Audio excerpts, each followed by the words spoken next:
Good evening, everyone. I'm Joanne Burrow, your District 3 Commissioner for Cobb County, and with me tonight for this community meeting,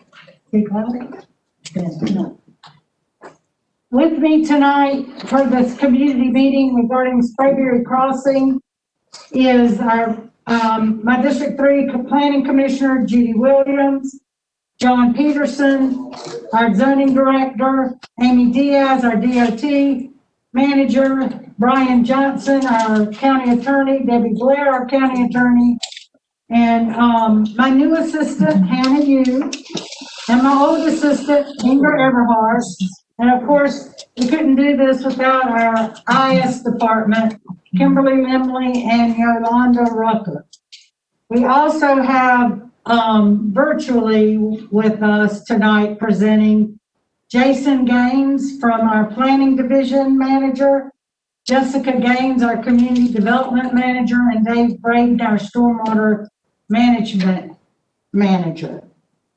So I'm going to sit down now and just go over a few things. Most of the staff here tonight will be presenting. And because we've never had a redevelopment overlay district zoning heard before, it was established back in 2006, but it's never been used until now. So we kind of wanted to give you an overview of the code and what all is involved and the zoning process, the hearing process for this, since we are still in COVID-19 mode and still doing our zoning hearings virtually and in person combined. As you know from the history of this site,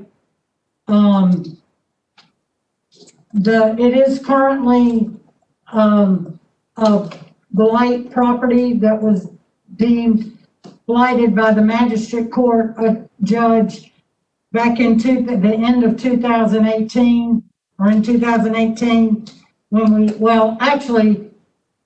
we established the blight tax, community improvement tax, back in 2017, the very end of 17. And we went to magistrate court in 18, and the judge deemed this property blighted, and the owners of the property are still paying the blight tax for the last 2 years, for 19 and 20, since it was deemed blighted. And they will continue to pay that each year until the property comes into redevelopment or they come into compliance with the ordinance. So I'm gonna ask Judy to say a few words. If she has the Planning Commission will hear this. Right now it's scheduled to be heard first by the Planning Commission on Tuesday, September 1st at 9 a.m. in person, or you can call in, and John Peterson will explain the process that we're under during COVID-19. And then the Board of Commissioners meeting will hear this 2 weeks later on September 15th in the Board of Commissioners meeting room on 2nd floor, 100 Cherokee Street. We are practicing social distancing and wearing masks, and your temperature will be taken if you come into the building. You can also watch it online at YouTube, Cobb County Government YouTube, or live stream on Cobb TV 23. So you can go to the county website, cobbcounty.org/zoning analysis, and go to preliminary September zoning, and the site plan and documents, the application, everything that's been filed so far can be downloaded from that. You can also go to the developers page, sprayberrycrossing.com, to see, get more information on what is planned for Sprayberry Crossing. So I just want to say thank you for joining us tonight. I'm sorry that it's not an in-person meeting, but under the circumstances, everybody's Zooming these days. So I hope you find that this is an informational community meeting. I do have some slides with contact information. Because of the zoning process, both sides get the 10 minutes to speak. That may be extended because of the volume and intensity of this zoning. But I have a list of community members who have been involved with this project that are going to coordinate both sides to help get all your points in for both sides. And can you put that slide up? The contact information? Mm-hmm. For the community members. And then also I have a list of all the planning commissioners' email addresses and also Board of Commissioners email addresses, because you're going to want to email all of us, even though Judy and I will take the lead since it's in our district. You're going to want to send all your comments and information to the full board. I'm sorry. So we can put those up at the end. We can go through the presentations and put those up at the end if you want. Y'all may want to take a screenshot of this, and then also I can send it out on my website or in my newsletter Friday too. So Judy, did you want to? I can't talk with one of these on.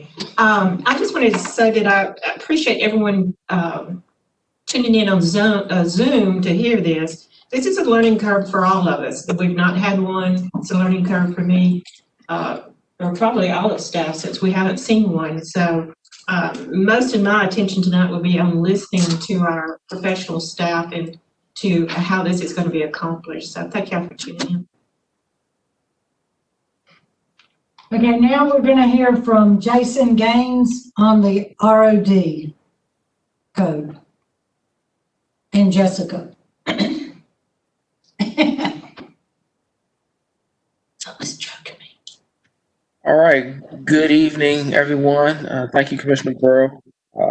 Appreciate everybody taking time to join us this evening to hear about this very important project and the unique code that is being used to administer the process.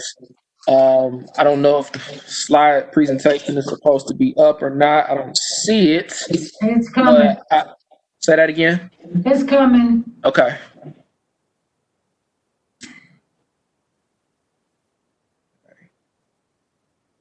Okay, here we go. All right. So, I got some things in my background as well. All right. So, the redevelopment overlay district, as Commissioner Burrow, that was a code that was originally adopted by the commissioners in 2006. Since then, it's been twice amended, once in February of 2010 and once in February of 2017. And this code is embedded in our zoning code, but it is unlike your typical zoning district where you have, a certain specific set of standards that apply across the board wherever this particular zone is established. So this is an overlay, and the overlay is designed to be in a literal laid upon the existing zoning in order to allow for flexibility, more intense regulations, more detailed regulations when it comes to certain aspect of development. The way that this code is different than overlays in most jurisdictions is that um, people can actually apply to have the overlay put on a particular property. In most jurisdictions, an overlay district is established by the city council or the board of commissioners for a predefined area, and projects that come in within that particular area are subject to standards that are above and beyond the underlying zoning. So those are some differences, but here, this particular applicant has requested to apply the ROD to the Sprayberry Crossing site. And the purpose and intent of the ROD is really to drive mixed-use development, retail, commercial, office, residential mixed use that in many cases is pedestrian-oriented, pedestrian-friendly, and is also friendly and conducive to the use of public transit. That doesn't mean that transit is automatically going to come to if this project were to be built, but as far as the original purpose and intent of the code, that was what it was framed around: transit and pedestrian-friendly development. Like I said, it encourages mixed use. The code actually specifies that 20% or more of the uses within an RD project must be non-residential in nature. So that's, your commercial, retail, or your office uses, or even your civic uses. The future land use designation that is preferred for the RD are the Community Activity Center and the Regional Activity Center. This particular site is at the northeast intersection of a major node, Sandy Plains at East Piedmont, and that is designated as Community Activity Center on the county's future land use plan. Next slide, please. Do I have control of the slides? Okay, here we go. All right, so again, this is an overlay, and the underlying zoning is important here because the underlying zoning is what determines whether the ROD is even applicable. So, screen, you see your list of zoning districts to which the ROD is applicable. Particular site has a mix of zonings, the primary of which is NS, neighborhood shopping, and as you can see, that zoning district is in that list, which makes it compatible with the ROD. Another important provision of the code is that it is very specific and very clear in stating that the establishment of an ROD does not set a precedent for development in the area surrounding the ROD site. So anything outside of where the ROD is applied doesn't automatically have to become like what has been developed within the ROD. So it doesn't set that precedent. I know that there were several questions that were submitted to us prior to tonight's meeting that alluded to that or suggested that may be a possibility that it would set a precedent for the area. The code is very specific in that it does not allow for a precedent to be set. There are a wide range of permitted uses within the ROD. Generally, your underlying zoning governs what your permitted uses are, but in this case, the ROD does have a list of specific zoning districts, specific use types that are permitted within the ROD. I didn't list any of those here because the list is pretty long. That can be found in the code, which is available on Municode. And just look for Chapter 134, Section 221.2. Buffers. Generally buffers are used to separate effects or impacts from a more intense use on an adjacent, less intense use. Since there aren't any single family or less intense uses immediately adjacent to the Sprayberry Crossing site, buffers are not required for this particular development. Required when they're, in this case, directly adjacent to residentially zoned property, not just a less intense use, but specifically residentially zoned property. And since there aren't any directly adjacent residential uses, buffering is not a requirement. Doesn't mean that the developer wouldn't be willing to do it possibly, but it's not an absolute requirement. Next slide, please.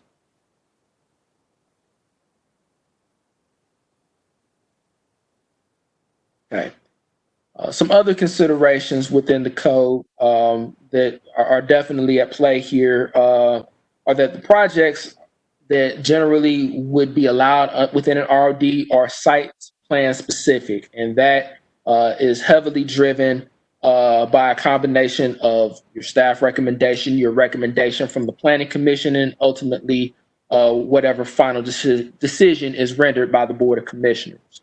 So when we talk about being site plan specific, the ROD does not have a minimum lot size requirement, doesn't have setbacks, doesn't have a maximum building height, things of that nature that you would generally find within the provisions for the code on a particular zoning district. Those things aren't applicable within the ROD.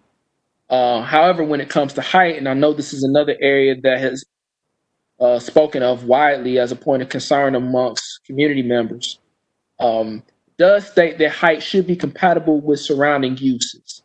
It doesn't really get into the specifics of what that means. And I think that, through ongoing conversations between all that play who are at the table here, I think that height issues or concerns about height can be resolved through, the types of conversations that have been had and that are ongoing. Pedestrian walkways and walk zones.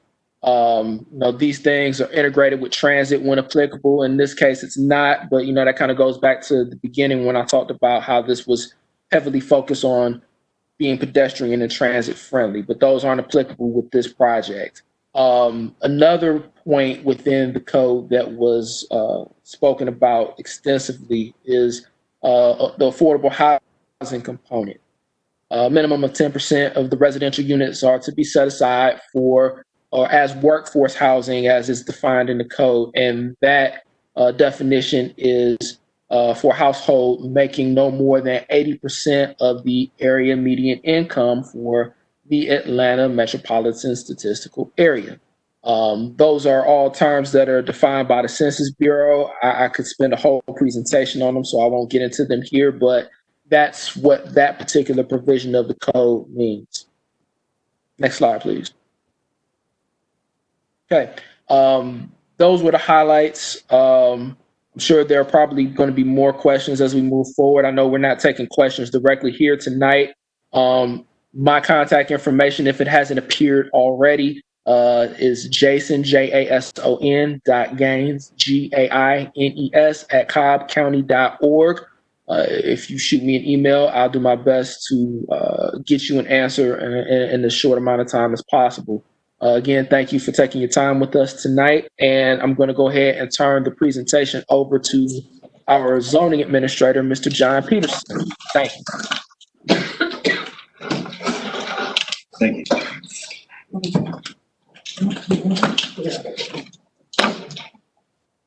Maybe the camera or? Yeah. There we go.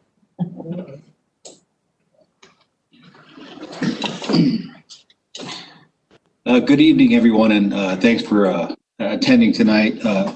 What I'm going to cover are kind of the nuts and bolts of the zoning process and how it's going to work. There's 4 areas I'm going to cover in my presentation. The first one is going to be what is zoning. Second one is the application process. Third one is the staff analysis. And finally, I'm going to cover how the zoning hearing is actually going to work for this case. First question I usually get asked is from people who are lay people with this is what is zoning? And zoning is the process that the Board of Commissioners has to divide properties into certain zoning districts that permit certain uses. And our big 3 districts overall are commercial, industrial, and residential. And the board divides property into districts for 3 main reasons. Number 1, so they have an orderly use of property. Number 2, so they keep unlike uses apart. And number 3, so the public can have a say in what goes in around their area if it's something new. The second part of it is, what is future land use? Next slide. Next slide. A lot of folks confuse what future land use is with zoning, and they work together in the zoning process, but they are very different things. The zoning is actually what the law is. It's the zoning code, the conditions when things are approved by the board. The future land use map is a guide for how the board wants the county to grow in the future. So both of them work very together, but they are very different. One of the main questions that I have received and seen regarding this particular project is concerning why is the county considering apartments? Why is the county considering the height? Why is the county considering the density of this proposal? Well, the simple answer is when someone brings something in for zoning, they have a right to ask the question. You know, the county does not bring these forward as things we want to know, but people who own property many times bring these things in to kind of see what they can get on the property. And they have a right to ask for these certain things for apartments, higher density and heights. Now, that said, they could ask for it, but the board does not have to grant it. You know, based on certain criteria, the board can not approve it, or delete it to something else, less units, no apartments, or less units. But the board has a lot of authority in that, and during the public hearing process, they're going to take a lot of things into consideration when it comes to the apartments, the density, and the building height. Next slide, please. The zoning application process, it's pretty quick in Cobb County. Depending on when you get in the process, it's 60 to 90 days from start to finish. You know, there are certain things that might delay the application during the process. You know, they may need more information in the traffic study. They may need to get to public sewer. There may be a drainage problem, or there may be other issues with the project they need to work out as far as how it looks, the buffering, and things like that. During the entire application process, the county staff is reviewing the project. About 2 weeks after the application is submitted, the county staff sits down with the applicants, and we just kind of figure, you know, we talk to them about what's going on, what they're doing, and what's going to be required if they get approved. And all these comments are written down and they're put into the final staff analysis that the county puts online about a week before the first hearing, before the planning commission. And from time to time, depending on the project and the complexity of it, there may be public informational meetings like this. Sometimes there's one, sometimes there's two. It just depends on what the issues are and how they get worked out during the application process. Next slide, please. At the end of the application process, the zoning staff will put together a zoning analysis for the project at hand. And there are 5 things that the board wants the county staff to look at when we're analyzing a case. The first one that we look at is, you know, whether the zoning proposal will permit use that's suitable in view of adjacent nearby properties. This one, you know, we see what kind of properties in the area. Are there other commercial properties? Are they this dense? Are they this tall? What kind of commercial uses are they? We look at things like that to answer question A in the staff analysis. The second thing is, you know, we look at whether or not the zoning proposal will have an adverse effect on adjacent or nearby properties. And by adverse effect, you know, we look at things like buffering, how the traffic affects it, drainage, and things like that. You know, we do look to see, you know, what's around it, to see if it's similar or consistent with what's in the area. The third thing the zoning staff considers is whether the use will cause an excessive or burdensome use of existing streets, transportation facilities, utilities, or schools. And with this case, you know, there's been a lot of talk about traffic. We're still going through the traffic study, I understand, so we'll have some final answers on that by the time we're done. But we do look at the streets, the utilities, the sewer, the drainage to make sure that this is not going to cause a problem in the future. The fourth thing we take into account is the proposal's consistency with our future land use map and our comprehensive plan. As Jason Gaines said, that this is in a community activity center, which is a pretty high commercial area. So we take that into consideration when we're making our recommendation for approval or denial or some kind of deletion. And the last thing we look at is whether there are existing or changing conditions affecting the use of the property, which either grants more weight to approving it or denying it. And in this, we kind of take things that are not in the first 4 and put them in there. And it also kind of helps tie the staff analysis together at the very end. Next slide, please. The zoning hearing process, it's a process that we've used, been the same now for about 40 years. In the slide here before you, the top picture is how zoning hearings used to look before COVID-19. People were packed in there pretty tight, and there could be 100 people in a room. The bottom picture is how we're doing hearings now. There's about 22 seats in the hearing room. There is an overflow room, and there is room in a lobby for extra people. So, we do practice social distancing and wearing masks and sanitizing the work areas after they've been used. But the one thing that's come out of this that's worked out pretty good now is, we have in-person participation. We also have included a virtual component for participation in zoning hearings. And information about signing up for this is usually available on the county's website a week prior to the hearing. And in the sign up, you can say if you're opposed to it, if you support it. I think there's a section for comments, and there's also a section that you can check if you want to speak on a case, either supporting it or opposing it. At the beginning of the hearing of this case, what I'm going to do is I'm going to read in the case name, where it is, what they're asking for. I'm going to recognize that the applicant is there to make their presentation, and then I'm going to recognize the people who are there in person opposing or supporting it, and also the people online supporting or opposing the case. After that, the applicant and any opposition will have 10 minutes to state their case of concern. There's not a process for rebuttal or to reserve your time. So you want to convey all your information to the board within your 10-minute time period. One thing that Commissioner Burrow touched on is for certain zoning cases that are complex or controversial, the board has granted more time. So most likely for this case, there's going to be more than 10 minutes per side. And the board will discuss at the hearing exactly how much time will be given.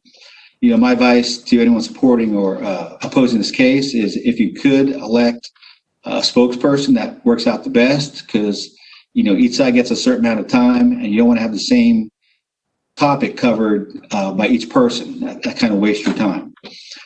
And after that, the board will close the public hearing, and then the board will start to discuss the case. From the discussion, they may ask one or more speakers to come back to the front for questions or more comments. And from that, the board will make a decision to either approve, deny, or continue the case that they're talking about. Next slide, please. And this last slide, I think, is probably the most important one, because these are the online resources we have to help people who either want to support a case or oppose a case, put together certain things that they need to know. The first thing on the list is the Cobb County GIS zoning map. This is online. It's a very useful tool. You can do a lot of things with it. There's a lot of layers you can put on it. And you can actually go back 20 years to look at old area photographs of the property. Second thing we have is the zoning analysis. This will be online a week before the first hearing. And in this, you have all the staff comments, you got the staff analysis, and you got the staff recommendation.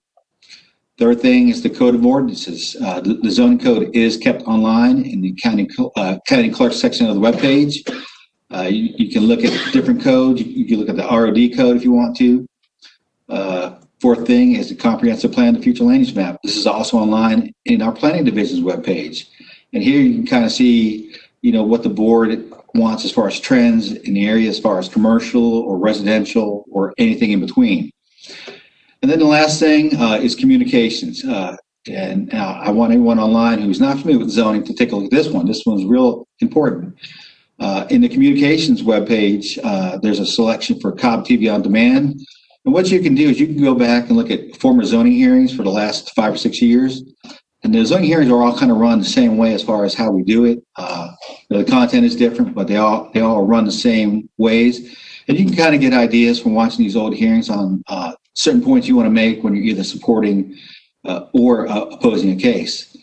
And my information is on each of the slides. John Peterson, I'm the zoning division manager, and my email address is on there also. And if you need to, I'll be happy to answer any questions if you want to email me tomorrow or in the future about this case or any other case. And I'll pass this over to the next speaker. Thank you.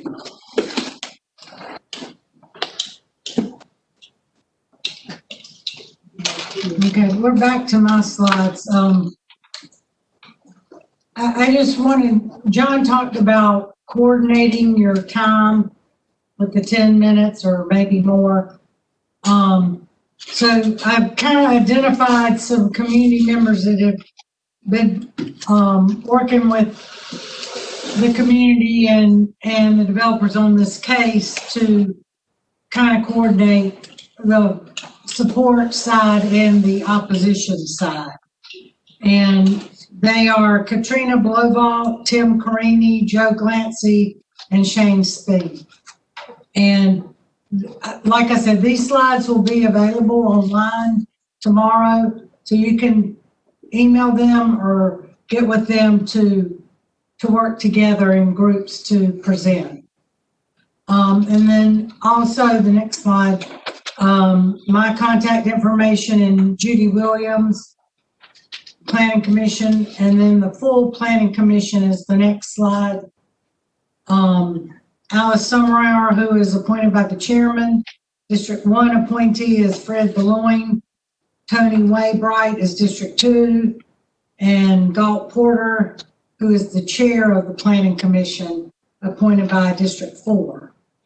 And then the Board of Commissioners, Chairman Mike Boyce, District 1, Kelly Gambrell, District 2, Bob Ott, District 3, me, and District 4, Lisa Cupid.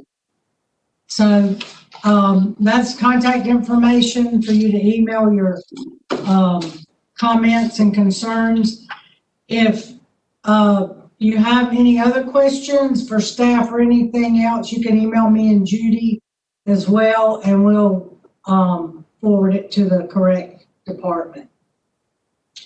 So with that, we're going to hear from DOT. There's been a lot of questions about traffic and access points to and from the area. So Amy Diaz with DOT is going to give her presentation. Thank you, John. Good evening. So I'm here to talk to you tonight about what the Department of Transportation's role is in zoning, kind of the steps we follow in all the zoning cases, some of the standards that we use at DOT to review all this information. And then there's been some question about when do we do a traffic study? What kind of thresholds do we look at? And so I included that information as well. Next slide. So in a nutshell, what DOT's role in zoning is basically to provide technical guidance and expertise. And that's both to the community development and to anybody else that's involved in the process, which can be the Planning Commission, the Board of Commissioners, or public, or the developers. So we are a resource as far as transportation issues for the zoning case. So one of the ways we do that, we also make sure that there is compliance with existing and planned DOT projects, and then all of our regulatory standards that we go through. We review traffic studies that come in from consultants on these cases and any other zoning case submittals. And I also have included my information in several locations in the slides, because one of the big parts of our job is to respond to any concerns, complaints, or inquiries, both internally from those people that I mentioned before, but also from citizens that can call in and tell us what they're concerned about as far as traffic goes. So we do participate in the zoning public meetings. We are present to be a technical resource if we're called up on a particular case to answer questions. Next slide. So our steps in this is, and some of this John already went through, but I want to kind of detail it a little bit, is community development will send out a working case file to DOT and all the other departments. Pre-COVID-19, we had what we called applicant meetings. We met in person with the applicant and all the other staff. We did this basically all morning or all day, depending on how many cases we had, to meet with every applicant. So now we end up doing a lot of that through email instead. Regardless, the next step is we send the development services, which is my department, sends the case files and the draft comments to all of our internal DOT departments, because DOT is actually a big area of things we look at. We have DOT signals, we have a traffic operations group, we have district engineers for every district. And then we have, our department deputy director and director of DOT. And all of those people are copied on these cases and what we plan to say as far as comments. We evaluate the concerns that come out of those emails from the Planning Commission, Board of Commissioners, or citizens to try to include all of that in our final comments. which we then send to community development so that they can include it in the staff report in the zoning book. And then something we have instituted post-COVID-19 to make sure that this information gets transmitted to the developer before the actual hearing is we send those comments also to the developers so that they aren't surprised by anything as they get on the stand. So we are represented, a representative is available as a technical resource in the public meetings, as I mentioned. Excellent. So what do we use to do all these reviews? There actually are a lot of standards. I put up some of the key ones that we use that you might hear referenced. So like if we're talking about signal warrants, you might hear the term MUTCD thrown around. And that's basically those standards that I've listed under national standards are ones done by the federal government or a nationally recognized group. And it's to try to give uniform engineering guidelines across the nation so that you don't have people doing traffic signals or signs one way in one location, and then you go across the state line and it's totally different. So we'll talk about the highway capacity manual when we talk about level of service. We have the green book as far as design. Sometimes we call it, you might hear it called the AASHTO Green Book. That's the American Association of State Highway and Transportation Officials. And then the ITE trip generation manual is also very critical, especially when we go through these traffic studies to see what kind of impact they think they're going to have. We do look at GDOT standards as applicable, especially, we have GDOT roadways that cross all over the county. And so any roadway that is a state route belongs to GDOT, and their standards certainly apply. And then if we don't have a county code about a situation, we often look to GDOT to see if they have one. For Cobb County, there's the Cobb County zoning code, and our overall code has some details. A lot more details are actually included in what we call the development standards. That is available also on our website through the community development area of the website. And as part of that, we have standard details that kind of detail out very specifically, like what you do for a residential driveway or what you do for a deceleration lane. And so those are really available for the developers because most public people don't want that level of detail. But if you're interested and want to look, it is there for you as well. Next slide. So our thresholds are actually set in the Cobb County Code in the zoning area, which is 134-121. We do have a memorandum that's included in the zoning application package that details kind of what we're looking for traffic studies so that we can get a uniform approach for every traffic study. A Category 1 development is 75 to 149 residential units, or 50,000 or up to 999,999 square feet of non-residential building space. And that's office, warehouse, commercial, and anything that's not residential. So anything under those thresholds, if it's less than 75 units residential or less than 50,000 square feet, we normally will not require a traffic study. If one comes up, it is because a specific issue that's been raised usually to the commissioner, and that's part of the public process. But these are the ones that are required by code. We then have a Category 2 development, which is larger. It's basically everything above those thresholds in Category 1. And developments of regional impact, which are also reviewed by several, one Georgia board and one Atlanta area regional commission. Those are always considered Category 2. And there's a couple of extra analyses that have to be done for Category 2 developments. But either way, you're going to get a traffic study if you hit those thresholds. Okay. Specifically for Sprayberry, there's a developer traffic study that we currently have under review. I have included some information from their traffic study, including how they got their volumes. That was a question that I saw given to us by the commissioner when she let us know some of the things that have been asked. We do provide the table of their projected project trips. And then I included the base year 2021 level of service. because that is actually, and I'll talk a little bit more about that when I talk about the traffic volumes, but that is their existing condition for the traffic study. And then I have some other questions under consideration I want to make sure you know I am looking at, though you can certainly contact me if you have more questions. Next slide. So we received the traffic study at the end of last week. So we are currently analyzing the synchro analysis files and the study documentation.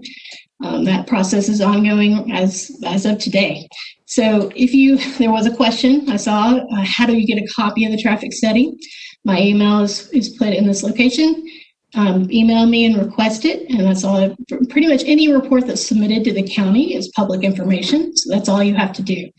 I will point out that it's still under review currently, so if you ask for a copy now, I'll be glad to send it to you, but there might be more versions coming out, but depending on how they respond to comments, if there are any from the county. And so that can end up with you having multiple traffic studies and getting confusing. So you might want to say, when you have the final study, please send it to me. Or you may want to see all the interim steps, whatever. It's all public information, so just contact me and ask for it. Excellent. So there were questions about how are we doing traffic volumes given the impacts that COVID-19 has had on traffic. And it's been an interesting thing to put our arms around, because there is no doubt there has been impacts on traffic, both on the amount of traffic and on how traffic is distributed through the network during key AM and PM times. So for this particular study, they are setting 10 intersections. And what they did, and we have to do this case by case because we don't know what historical information is available in the area until a case comes up, and we have to help them do the research of how they can get their traffic data. There are several traffic count firms that are offering historical data if they have it in an area, and that's actually what this traffic study did. Is they got traffic from one of those firms. And then they compared it to the 2013 Sandy Plains Corridor study that was done for DOT. And we had a few 2018 what we call daily volume counts, which are broken down by hour at a couple of key locations that they were able to use. So what they did is they took that 2015 data, they increased it by an annual growth rate, which was 1%, and they compared it to these other resources to make sure that it was all kind of in line. And then because the category 2 requirement requires a 10-year horizon year, we had them increase the growth rate to 2% to make sure that we capture all of the growth that hopefully when COVID's finally passed, we will have as far as the annual growth in the traffic. They have provided us their projected trips. So this is based on one of those federal national guidelines. It's not federal, but based on the Institute of Traffic Engineers Trip Generation Manual, the most recent edition. They did do analysis for AM peak, which is between 7 and 9, PM peak, which is between 4 and 6, and the Saturday peak, which is between 11 and 1. 12 and 2 for this particular one. So they did basically captured all of that and have it available in this table. There was some question about the amount of traffic for the adult housing. So what has been found, and this is not COVID-19 numbers, this is from before COVID started impacting how much people were driving. What we found is what we call RSLs, or resident senior living, has a lower trip generation than a regular single family home. And that's why the numbers might be lower than you're anticipating, especially during the peak hours, because basically seniors tend to have more flexibility in when they're going to drive, and they tend to drive less. So the national ITE has gathered many studies to be able to project these averages so that we can do a projected trips. And that's where that comes from. They also have some more details about internal capture and pass-by. Those concepts are a little bit complicated, but internal capture is basically people, when you have a mixed use development, there are people that don't have to leave the site. Like if you were you had your home there and you happen to work there, that's a primary capture. But you could also have a grocery store and they have retail, but like an office and a grocery. So that's saying this number of trips are anticipated to be captured. People leaving office and going to the grocery right next door rather than having to get on the roadway system. And so there's a way of making sure that they impact the development, but not the roadway. And then pass-by trips are people, that are driving by, that would be driving by anyway, but they stop at one of the things offered. This is very strong in like gas stations, because most people don't take a trip specifically to go to the gas station. They stop at a gas station that's along the way of what they want to do. Their supermarket also has a significant pass-by as a shopping center. So they did some reductions based on that. Those trips do hit the driveways, and they, when you look at the full traffic study, if you're interested in that level of detail, they do have some figures that go through the volumes specifically to the driveways and then what's on the road.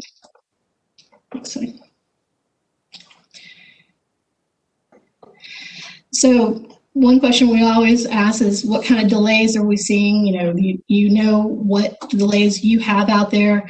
You're concerned about traffic and congestion. And we acknowledge that there is an existing condition of a level of service E based on their review. Now, we're still reviewing the traffic study, as I said, and we're comparing them to historical sources such as our Sandy Plains corridor study to make sure everything looks in line. From the preliminary look I did, it looks like they are in line, but we are continuing to take a closer look at that to make sure. It shows that Sandy Plains at Piedmont has some level of congestion, LOSD in the morning, but the PM is more significantly congested. It goes up to an E. And then Sandy Plains at Post Oak Tritt shows congestion in the PM, as does Ebenezer actually has some congestion in both AM and PM. And so we do know that there's congestion in the area. If you have a concern about a specific approach or a specific intersection, feel free to contact us. We do use not only my department, but our signal department, our traffic ops department, our district engineers. We basically use your eyes and your comments to make sure that we are aware of situations that happen around the county. So we welcome any of those kind of reaching out to us, whether or not there's a development happening or not. So we are going to go through all of these levels of service, and assuming there's no comments on them, this is what they have presented to us in the traffic study. Next slide. So there are some additional questions from the previous online meeting that are not kind of captured in the traffic study part. One thing that is, and I'm not presenting today because we haven't finished the evaluation, is like the future effects of the development, the build condition, basically. That includes the site access that's at near Kinjack's traffic signal. That is something we are taking a very close look at. So we're going all the way into looking at microsimulation there. So it's one of the things that's kind of slowing down our final response on the traffic study. So there have been concerns about pedestrian access. John mentioned that in his community development presentation. It's also something that we look at in transportation.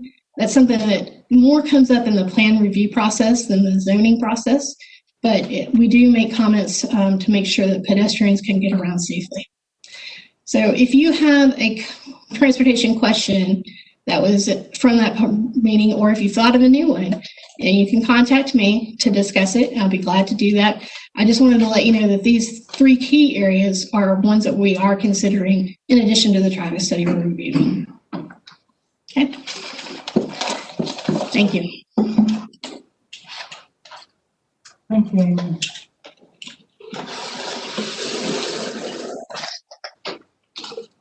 And Dave Brady. Last but not least. His hands up.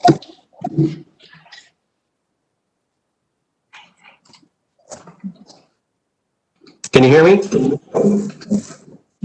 Yeah, Okay.